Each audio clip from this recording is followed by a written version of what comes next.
Hey, welcome to the Upland Nation podcast. Scott Linden here. So looking forward to sharing this information with you today. If you're an upland hunter, what do I say? Your life list includes South Dakota. I'm going to share some of my experiences, some of the places I go, some of the things I look for when I am hunting in, the place that was the beginning of the pheasant hunting phenomenon that we have experienced for just about 100 years. So stick around for that. Among other things, we're going to have all sorts of bird hunting fun around here. Our road trip this week, besides all the information on South Dakota, we'll cover some sharptail spots in Nebraska, one of those states that kind of a sleeper, but if you're a Sharpie fan, you know a little bit about it. I'm going to give you 3 places to go if you are interested. And then we'll find out how unprepared you are for the season in the Upland Nation Index, that newsletter survey that I conduct. You'll be surprised at how many people aren't quite ready yet. Well, it's all made possible by Sage and Breaker Gun Care products, Pointer Shotguns, Mid-Valley Clays and Shooting School, TrulockChokes Tubes, MidwayUSA.com, Purina's Pro Plan Sport, and HiViz Shooting Systems.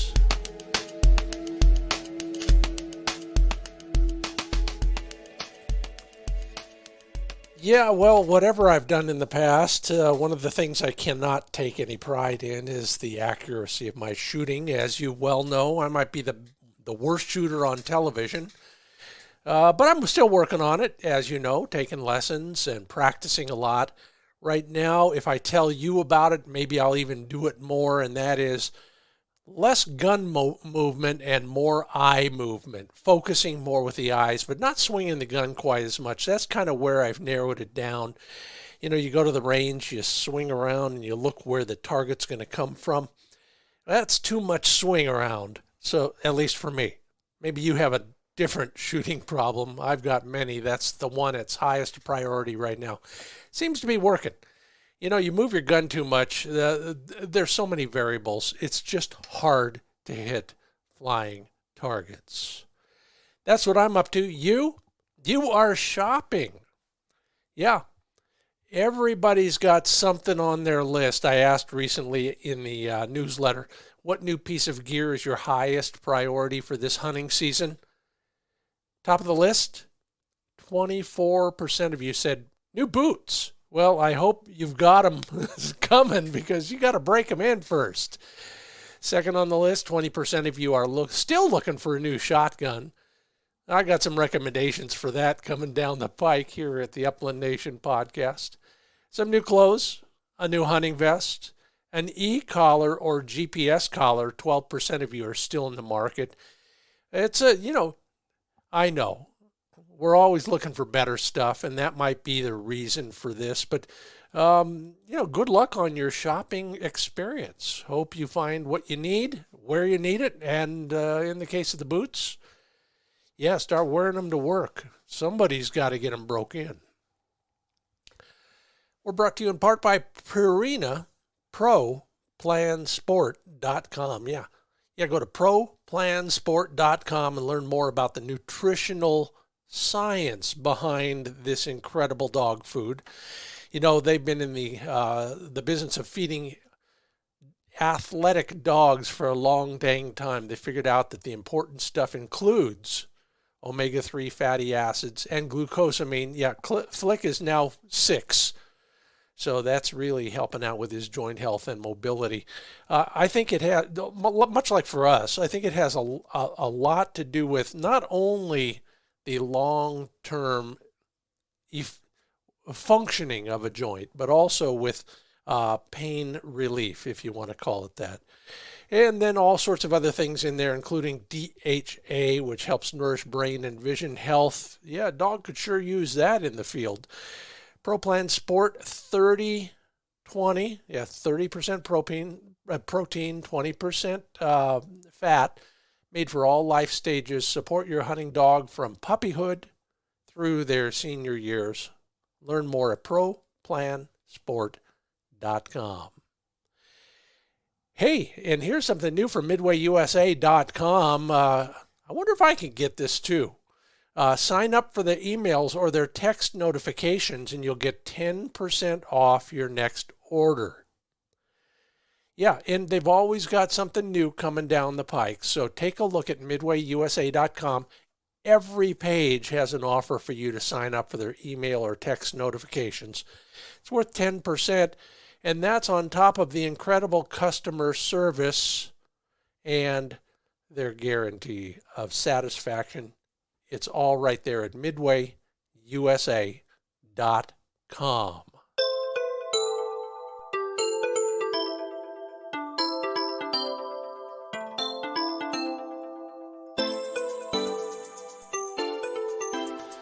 Well, you know it.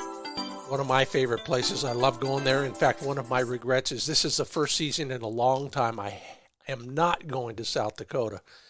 This is all I get for it, so bear with me as I share some advice, some places to go, and then some stories from my own South Dakota experiences. Starting with one, well, in a place I'd never been before. It's a small town, and it's, let's call it 20 to 30 miles away from another medium-sized town called Huron, which is kind of sort of my de facto headquarters. Anyway, this town is surrounded as well by smaller public access opportunities, and it was so windy that day, nobody was out there, and that was the best part about it. I found a spot that was kind of low-lying to begin with, and then it was surrounded by a dike. So I think at one point it was holding water. Now all it held was some wet ground and a puddle here or there, but the dike broke the wind. So I ran Manny into that, this a few years ago, ran Manny into that spot, hoping that maybe with a little bit less wind he might be able to get a vector on a bird or two. And son of a gun, in the cattails at the bottom of that, I don't know what to call it, a pond for lack of a better term, he slams a point, and I finally find him in the cattails. You know, that's not as easy as it sounds. And boom, boom, both birds drop. I send Manny for the retrieve. My phone rings. It's my wife. What are you doing? Well, I'm looking for 2 dead birds. That's kind of the bonus aspect of South Dakota. You never know where you're going to find them. You never know when you're going to be able to make somebody else jealous. It worked for us, and it'll probably work for you. Do not be deterred by the weather there. Yeah, it can get weird. It can get bad. It can get great. I've had just about everything. Last year when I was there, it was, record high temperatures. But that's the first lesson. Most of the time, you're not going to get that ideal hunt or ideal hunting conditions like they talk about in the magazines or on TV. Yeah, you'll get your blue sky and your dogs will do great. And yeah, there's a lot of easy walking unless you're battling those cattails or that head-high CRP. But there's a lot of reasons working against you, and they include that weather. Some fields are crowded if you're in or near a very popular pheasant place. They're not telling you how many birds they estimate are in the population anymore, so you're taking a little bit of potluck. And their licensing schemes they take a little bit to figure it out, but it's all worthwhile. South Dakota is still the best state to visit if you want a decent pheasant hunting experience. So overcome all that inconvenience and persevere. It is worth the effort. Now, I was lucky enough years ago, we made a couple episodes on the ground where ringnecks were introduced successfully to the United States. That was Redfield, South Dakota. The ground itself wasn't all that impressive, but the hunting was, and we were very lucky in many ways. On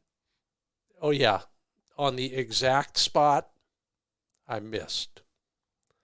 But I got lots of good shooting in a lot of other places, and I thank you all in Redfield for your hospitality. We had a great day. In fact, it was funny when we showed up to make the show. The crew and I were escorted into the big event center, and there was a high school girls volleyball volleyball? Yeah, it must have been volleyball tournament going on. We got to watch that for a while. Always fun to watch. And then they introduced us. You're very kind, Redfield. Thank you. Thank you, Maria. Thank you, Tony. Thank you, everybody who hosted us in Redfield. Anyway, that's just one of the places. But let's do this. Let's take out the map. Yeah, I know pheasants are the priority, but there's a lot of other things going on in South Dakota. Pull out the map. We're going to visit the state and travel from left to right, from west to east. Now here is where I am going in South Dakota, but I'm not hunting. The Black Hills. Most people don't. I know some turkey hunters who go out there and they have a great time, but there are some ruffed grouse in the Black Hills. It's kind of a miniature Yellowstone. That's how I describe it to a lot of people. It's isolated. It's a freestanding little mountain range. But if you're going to be in Mount Rushmore, doing the roadside attractions, Crazy Horse, all of that, you could take a half day and tromp the woods looking for roughies. Yeah, there's some national forest ground. There's some state ground. The usual habitats are worth a look. Timber cuts, if you can find them. There's a few aspen stands in the region worth exploring. And it sure beats yet another day gaming, as they call it in South Dakota, in Deadwood, which is kind of fun in itself. I mean, don't bypass Deadwood. I mean, you can't. So check it out. If you go north from the Black Hills, pretty soon you'll probably end up out of the hills, but there aren't many prairie birds in that country. There are some rolling hills and forested tracts, some public land available. The numbers of grouse are low. Head east instead. From there, the Hun numbers are stronger near the Grand River National Grassland. That's near Lemon in northwest South Dakota. Lemon, of course, is one of those places on everybody's list for ringnecks as well. And you'd be surprised how many other places will hold Sharpies and ringnecks. And we'll be talking about those in a few minutes too, up and down the Missouri River. Yeah, you're listening to the Upland Nation podcast. I'm Scott Linden, your host and your guide this week as we travel across South Dakota from west to east. If you live there or you hang out there enough, you know there's a few terms to learn. West River is one of them, and it's what it is. West of the Missouri River. Yeah, if you're driving one of the major highways, you're looking at cows, you're looking at Indian reservations, and a lot of billboards for wall drug. But as you approach the Missouri, your hunting prospects get better. North of Pierre, which is the state capital, is Lake Oahe, O-A-H-E. Can't miss it. It's the big blue blotch. Right between the shores of the lake and the Cheyenne Indian Reservation is a slice of Corps of Engineers land that looks a lot like the rest of the state, but it's public. You got to work at it. You got to work at it a lot of times. But the breaks that roll down to the river, those draws that, kind of bisect the river's course, you drop down into the river, those are often hiding places for pheasants and sharptails. It's hard to get to, but it's worth the effort. In fact, I'll never forget, we were going somewhere else, but I had to stop because Flick wanted to stop. He makes that noise, and then we have to stop, and he gets out, starts stretching his legs. We were at one side of the river, about ready to cross, and there's a hydropower facility, probably a diversion for irrigation maybe for that matter too. And then that long dike. Most of those rivers are dammed, but they're dammed by earthen dams that look more like dikes, and they always have the highway on the top of it. So we're walking back and forth, and part of it is fenced so you don't go in and do something stupid to the facility. But if you walk far enough down, it's just like a lot of South Dakota. Rolling hills and lots of brushy gullies full of sharptails. Now you got to be careful. You know, if you're near a federal facility, you got to make sure that you're in the right place at the right time so you don't make anybody mad. Worth a look. All those little pockets are worth a look. And while you're in that country, kind of north of Pierre, take a look at Perkins County. It's a sharptail hotspot as well. Now, south of Pierre is where the real fun begins. I've been all over the Fort Pierre National Grasslands. I probably talked about it a lot. It's a vast sea of grass, full of gullies, ponds, and checkerboard effect, if you will, of square miles of private ground in there as well. So you want to be careful about that. Bring your good maps and know where you stand literally whenever you're there. But I was lucky enough to go there first as a guest of the governor for a hunt he was doing. And so the day before that hunt, we got to explore a little bit with some of his staff, and that's where we went. And boy, what an introduction to the Fort Pierre National Grasslands. We saw prairie chickens. We saw sharptails. Buddy was ankle deep in a little pond edge in the cattails, pointed a ringneck that we both shot. Yeah, a water retrieve in South Dakota. It was incredible. And then the fattest whitetail buck I've ever seen jiggled out of another low spot with some old cottonwood trees. It was, it was right out of a brochure.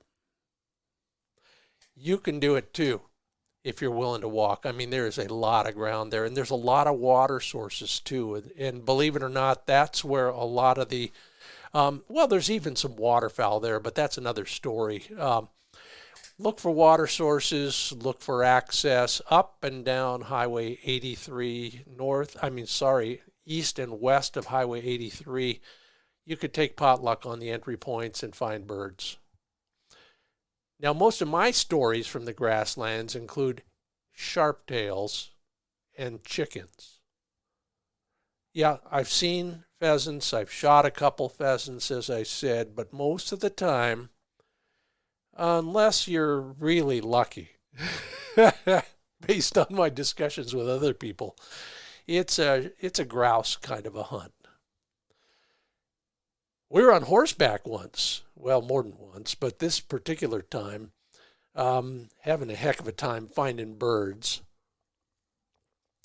But eventually, Bob's setters started finding scent.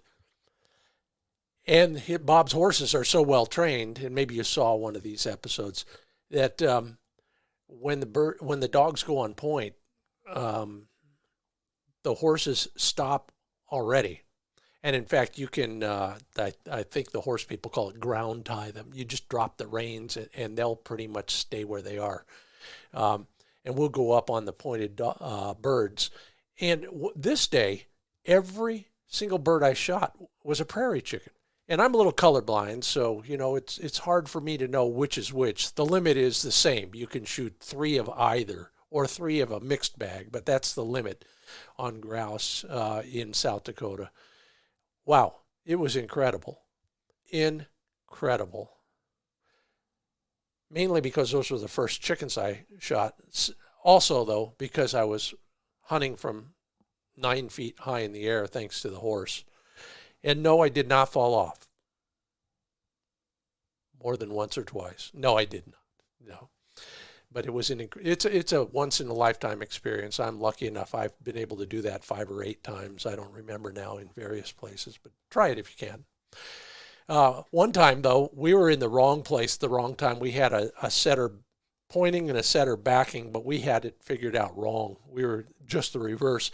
We're walking up on the dog that's backing. That's how far apart they are. Um, but the horse walked up on the other dog. Yeah, a Flushing, uh, a Flushing, Tennessee Walker.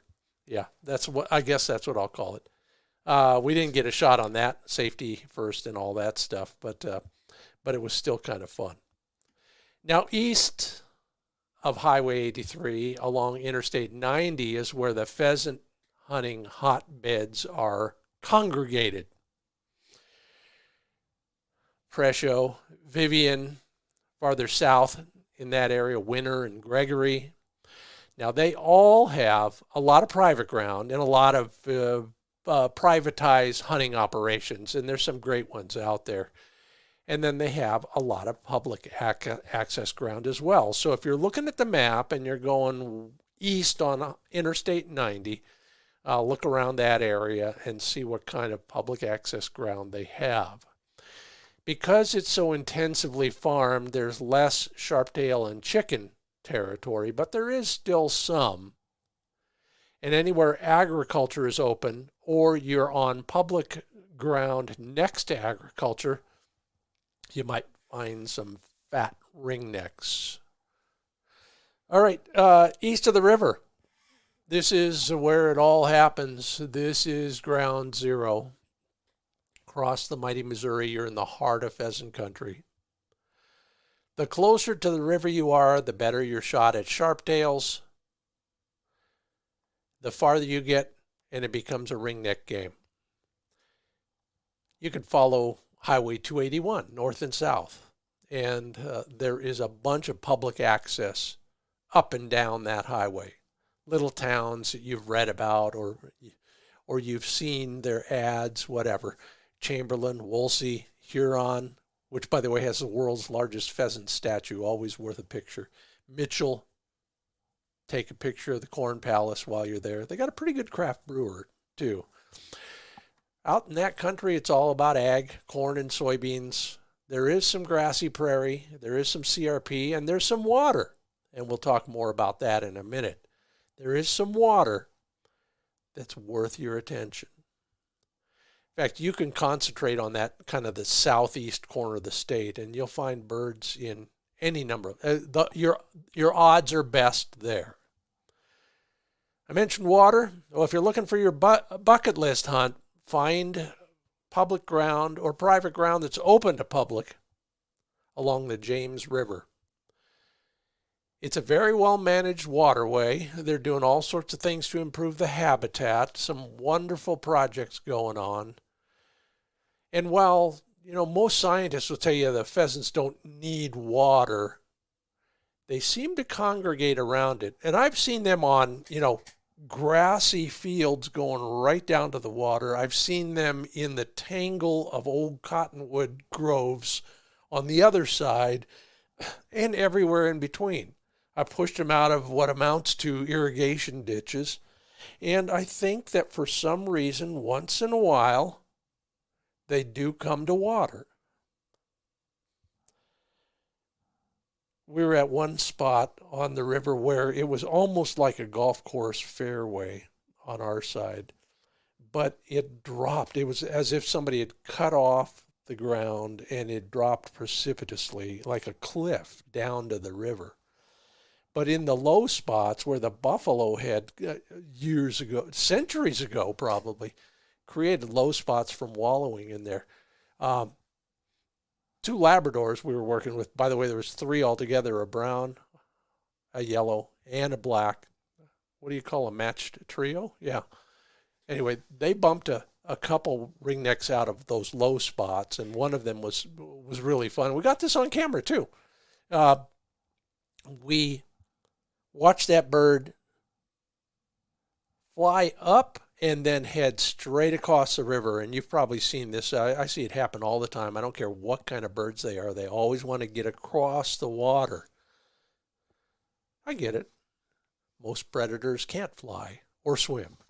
Okay, so it's flying across the water, and we both take a shot, and that bird drops rag dead in the middle of the James River.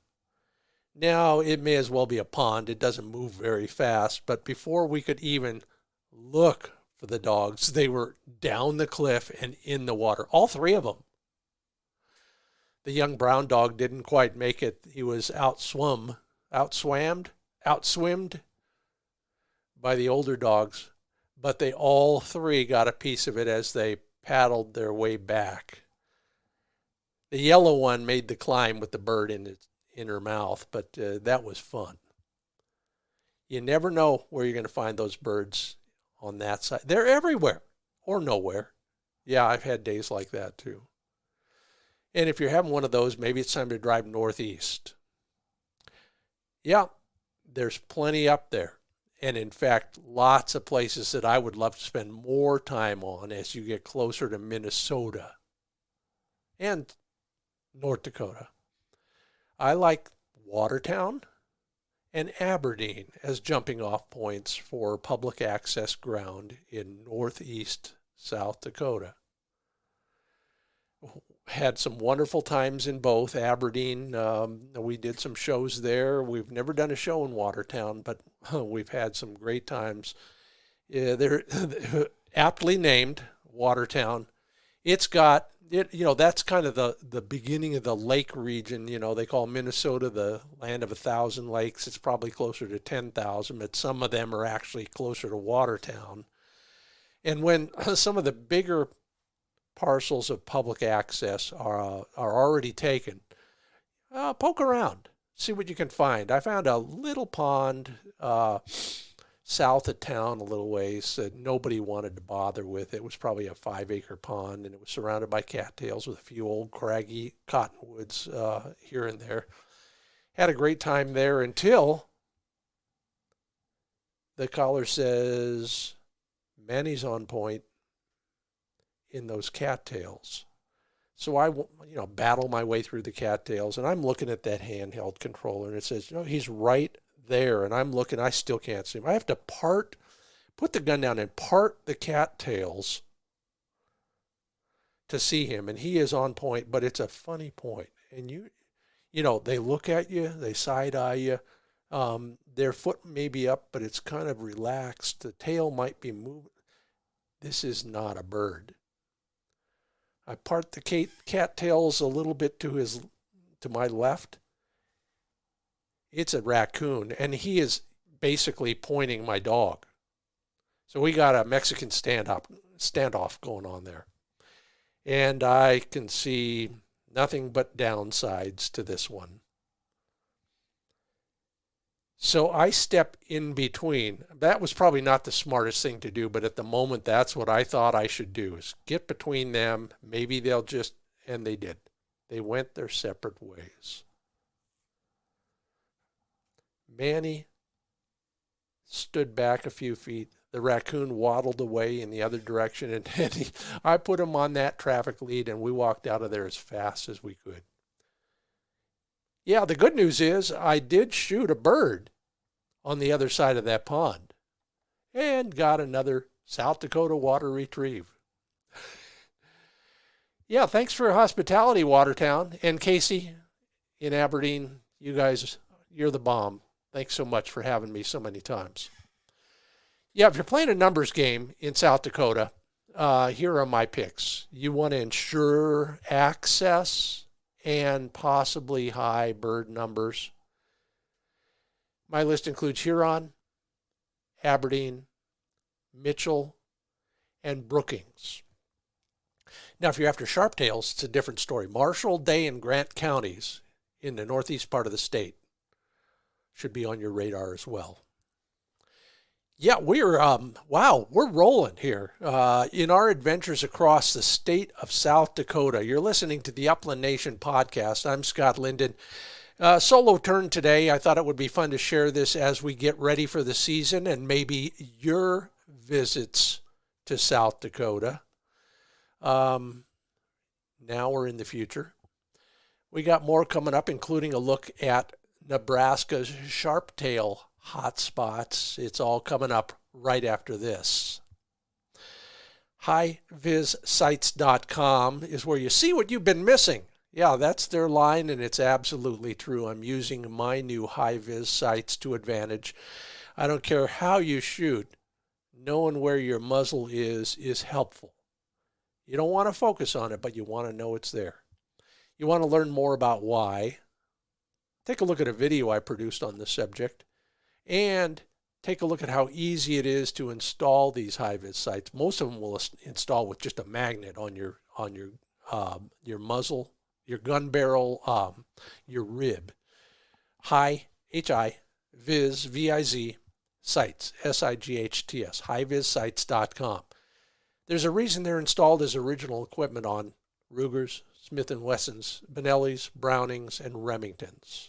Learn why at HiVizsights.com. And hey, if you haven't heard about it yet and you're still shopping for one, pardon me, take a look at the youth over and under guns at pointershotguns.com. 7-year warranty, now a youth gun in the over and under world, and you can get it with case coloring. You can get it with the Cerakote finish, and some even in the nickel-plated receiver version. Learn more about them and find a nearby retailer at pointershotguns.com.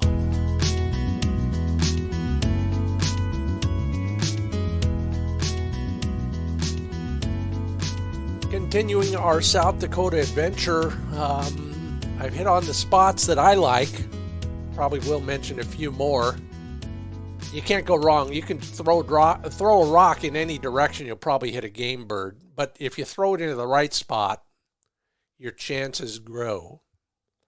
So the need is to narrow down your choices. And so let's talk about prime habitat.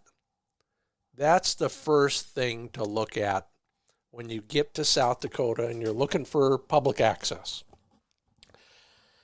I like agriculture for pheasants. It's the golden ticket in my book.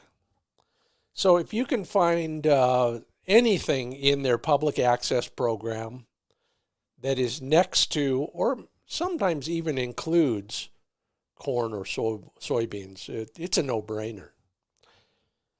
Quite often it's right next to it, and it's you're kept away from it both by the rules and by a barbed wire fence. But I've found birds along that fence line or trading back and forth depending on the time of day. They could be deep into CRP, for example, during the day, and then going back in to the crops to feed, or vice versa. So take a look along there. In fact, I remember once we were just stopping on the way to somewhere else, and I got out, parked in one of those little squares. They're pretty well marked. That's where you park, then you can go hunting on the public stuff. But along the public stuff in this case, which was just a sea of knee-high grass, there was standing corn. So I'm walking, Manny's walking, I think it was Manny. All of a sudden, he goes on point, and he's not 50 yards from the fence. I don't have a gun. We were just there to take a leak. I get up on him, and there goes a sharptail. And where's it go? It went into the corn. I think that happens more often than we ever know. So don't neglect the borders, if you want to call them that. That's an easy. I'll tell you, I got a great tip from a biologist a while back. If you're looking at property lines on the map, and you're looking to get next to agriculture when you're hunting public access, on the map, look for straight lines. If you're looking at a public access plot and there is one straight line somewhere, almost guaranteed to find crops on the other side of that line. Can't find that? Head for cattails in the country that has them. For a bunch of reasons. There's shade. There's moisture, which means bugs if they need them. There's moisture, which means cooler. All those things are important early in the season. They're a challenge to hunt. I think a little Cocker Spaniel is the right way to do it. Last year in our Fur Feathers Friends thing, we got a point from Flick right on the edge of the cattails.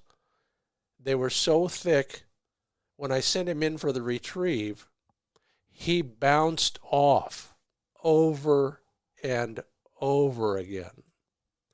Ended up having to crawl myself through the more open part down below. But here's another hint. This is one I've not talked about, I don't think. If you find a patch of cattails, and you can, just like a bit of standing corn, send some blockers around it. Because a lot of times you go in, you're pushing that somehow, or you got a dog on point, you're walking in to fly the bird. Those birds are sneaking out the other end. If you got somebody over there, maybe they'll get a shot. Whew. And in that country, there are shelter belts. Watch for them. Take a look. Same things. Protection from avian predators. Protection from wind, cold, snow, all of the above. And I will never forget the time we were walking through one of those, a big old one. And a covey of sharptails came out from underneath it. I've seen them roosted in trees in Wyoming before, but that was the first time in South Dakota. Now, let's switch gears and talk more about Sharpies, pure prairie birds most of the time. But that doesn't mean just pancake flat grassland. That grass has to have certain attributes. The first thing is it's got to be a little bit taller than you might think. Long enough to bend in the wind is how one biologist described it to me. I think that's about knee high. Watch for that. Any shorter than that, and you're in Hun country. And in South Dakota, that is a long shot. Pardon the pun. If you can find buffalo berry, all the better. It could be a patch on a slope over here. It could be a cluster of buffalo berry bushes at the bottom of a gully. Those are the places where birds will hang out. Same reasons: shade, protection from overhead predators, etc. Most of the time, you'll find sharptails on the tops of those hills. They like to have a sentinel bird up there, maybe more than one. Lots of eyes means safety. So if you're looking for sharptails, the first place to look is the high stuff. Lots of fun with that, by the way. Took a good friend from North Carolina to sharptail country once. He was walking the bottom of the hill. We had 3 guys arrayed up the hill, and one guy at the top who pushed one bird, missed with both barrels. So did everybody else down the hill, until Joe wondered what all the noise was over, put his gun up, and dropped that bird dead. First sharptail for Joe. Congratulations, Joe. Welcome to the West. You know, sharptails, more than any other bird, are affected by heat and sun. So early in the season, you could also seek out shade. It could be anything. It could be trees, brush. I've flushed birds out of, shin-high snowberry patches. Even the gully wall that is creating shade is worth a look. Excuse me. Now, in the late season, they're not even worth pursuing. The birds will combine into such large groups, it's hard to put a sneak on them. Too many eyes watching out for danger. And here is the secret ingredient. Grasshoppers. Yeah, I know, the chicks will eat bugs early on in their life, but sharptails will eat bugs whenever they can find them, and grasshoppers are like filet mignon to a sharptail. Where you can find them in sharptail country? Mainly around alfalfa. Not because the birds eat alfalfa, but because the grasshoppers eat it. Even that old stuff that hasn't been watered, rained on, or used in decades. There's still some old craggly pieces hanging on. I've seen those stripped clean by grasshoppers. So find grasshoppers, find sharptails. Okay, listening to the Upland Nation podcast. I'm Scott Linden, taking you on what I'll call the grand tour of South Dakota. We're now east of the Missouri River, tributary to the Mississippi. In fact, they call it the Mighty Mo sometimes. It's a big river, and some of those impoundments are massive. Lake Oahe being one of them. Yeah, like I said, you will find Huns, but not very often. The shorter stuff than the grass that holds Sharpies and chickens. Find them closer to agricultural areas. I found them many times in the middle of a cut field. Quite often it's wheat, but in South Dakota it's something else. Beans are a good example. If there's shelter belts or wood lots, old buildings, old machinery, yeah, worth a look. Just not worth a whole lot of extra effort. Prairie chickens, a little bit different. Go to Sharptail country, you might find chickens.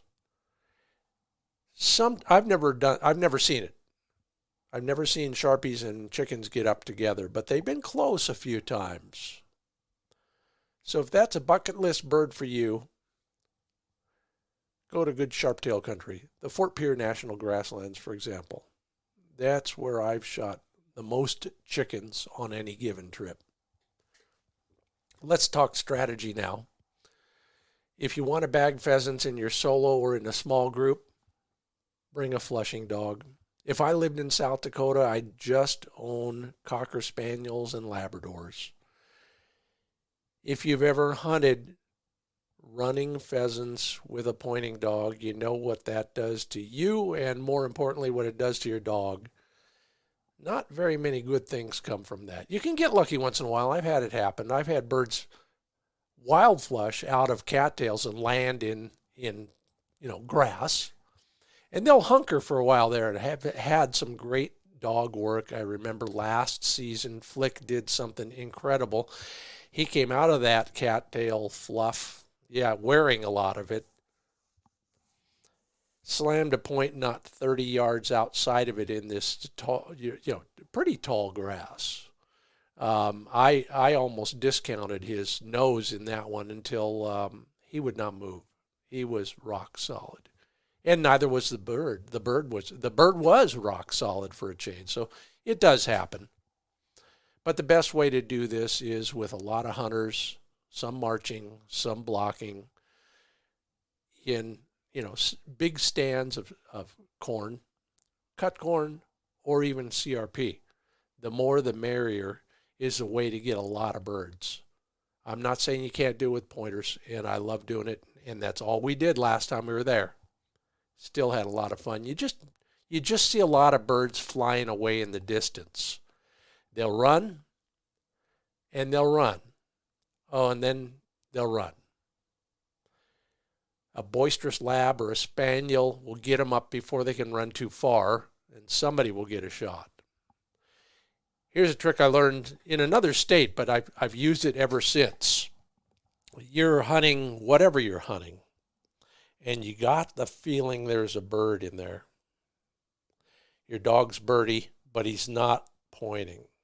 He's ground tracking. His tail is just going a mile a minute. Send one of the few guys you have around and up further, 20, 30, 40, even 50 yards ahead, to serve as a temporary blocker. He can go back and forth, kind of across the grain, if you will, make some noise so the bird realizes there's somebody up ahead as well. We've gotten some great dog work and some good shots. Just be very careful. Just like on a driven hunt. Just like on a block and drive hunt. Shoot high birds only. Safety first.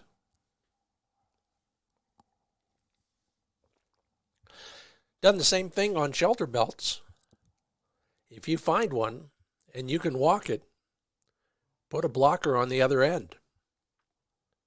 Yeah, it does pay off once, except when you flush a giant owl. I think it was a great horned owl. I'm not sure. I'm not an owl person, but it was so big, it actually blocked out the sun when it flushed in front of me. So hold your shots. Don't shoot any owls.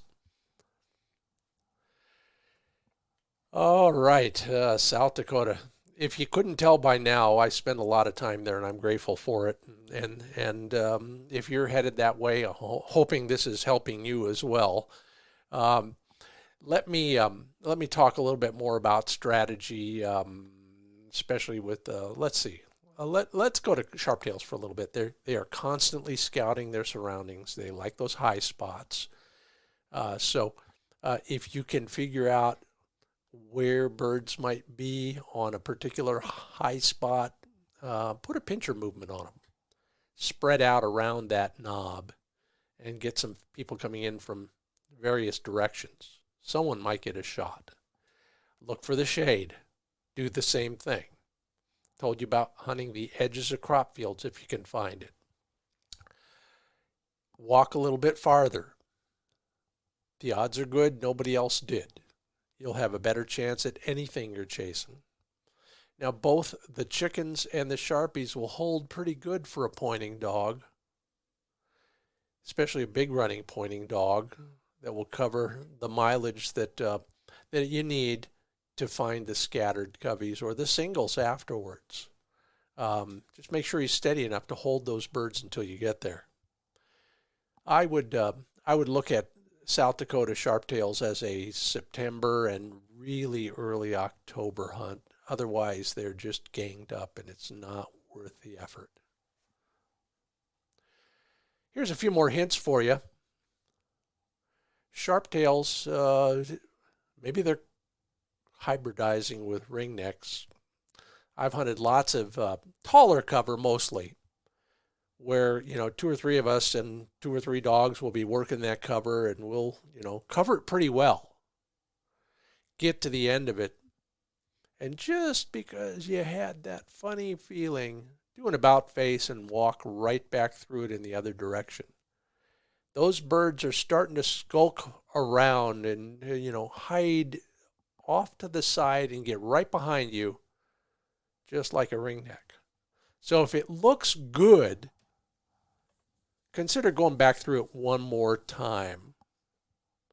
Quite often those grouse are watching your north end as you trudge south, so give them another try.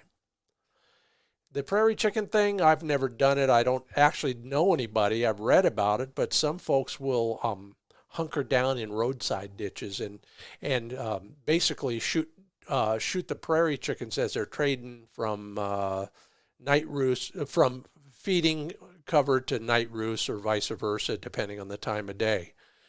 They'll fly a long way. We know that. Science proves that. But the key is you got to be in the right place at the right time, and you got to be willing to sit still. Yeah. Not my cup of tea. All right. Well, South Dakota, like I said, has some kind of funny things when it comes to the regulatory scene over there, but nothing that is so discouraging that you're not going to go. We're all going to go. We can't go at the very beginning. They have a residence season for a few days before the opener for the rest of us on the third Saturday of October for ringnecks. Mid-September is usually the opener for sharptails and chickens. The daily limit for ringnecks is 3. Combination of grouse is 3. You can bag 5 huns a day if you can find them. And make sure that your possession limit corresponds to the number of days you've been hunting. You know what I mean? Yeah, you do. Here's the funny part about South Dakota. You buy your license in 2 5-day blocks. It costs you about $120, but you specify the days. So you buy, October 25th through 30th. Then you can reserve the next 5 days for the the immediately following 5, or later in the season, or some other way. So be careful about how you buy your license and the blocks of 5 days that you purchase. And you can buy more of those. So if you want to hunt all season in South Dakota, they'll be glad to take your money. Smartest thing they ever did? They quit restricting you to a noon starting time the first week of the season. Now you can start hunting at 10 a.m. Still means you got time for a hearty farmhouse breakfast at one of the local cafes. Be careful when you cross the Missouri River, trading back between Pierre and Fort Pierre and all that. The west side is in mountain time. Every hunting regulation is based on Central Time. They got a great walk-in program, excellent maps. Most of the time they are updated on your online mapping app. Don't neglect things like waterfowl production areas, the national grasslands I've talked about. You could never cover all the free public access ground in South Dakota. My compliments to whoever is managing that program. Keep your eyes out when you're driving around too. Sometimes some of the smaller parcels in particular come into the program after everything is published. So watch for a sign here or a sign there. In one case, for example, I saw a Pheasants Forever pickup truck with a flatbed behind it in a little tiny parking place that wasn't signed yet. I pulled in, shooting the breeze with the biologist who's doing some habitat work there. And he says, yeah, it's in the program now. We just haven't been able to put the sign up yet. Chased a ringneck down a little tiny gully, got the bird in the air, and actually, Manny brought that bird back to me. Yeah, take a look at everything and anything when it comes to that. Now remember, South Dakota, among others, depends to a great degree on the hunting economy, especially in the fall, of course. We're spending millions of dollars chasing these birds. Mainly spending them in the usual places, motels, restaurants, taverns, gas stations. Okay, mainly the taverns. And you'll feel welcome. The signs are everywhere. You got blaze orange, you're like a distant cousin to most of the people there, and that's a good thing. So be a good guest, spend some money locally, and be clean and courteous, kind, obedient, cheerful, thrifty, all those things. Remember that? Don't forget to take your picture in front of the world's largest pheasant statue, the only corn palace, and on the way over there, if you're coming from the west, stop and take a look at Mount Rushmore. I'll see you there. We have a lot more to come, including some Nebraska public ground in our road trip. It's all coming up here on the Upland Nation podcast right after this. Fred Bohm at sageandbreaker.com.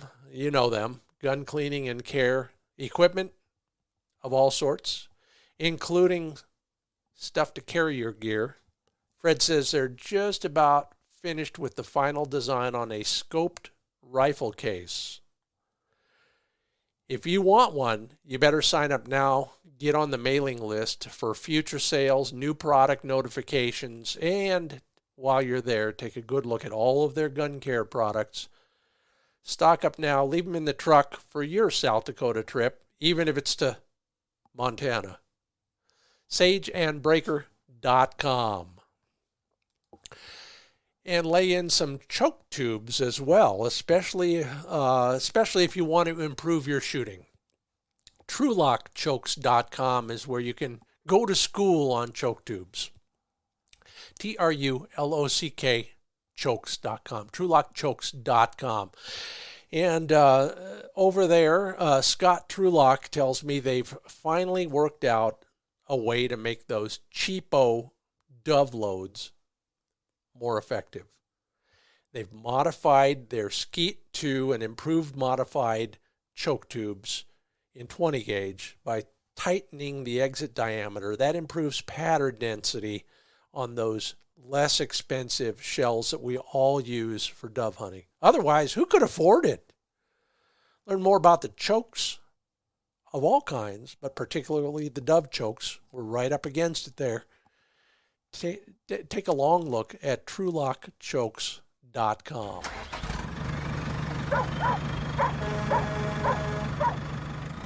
I know it's a long road trip, and we're still going here.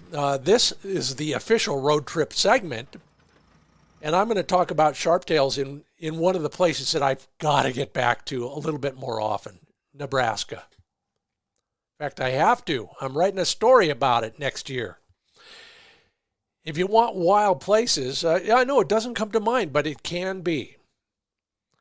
I've hunted sharptails out there several times, and one of the places I hunt, and I'll tell you about it, we walked 4 days, me and Flake.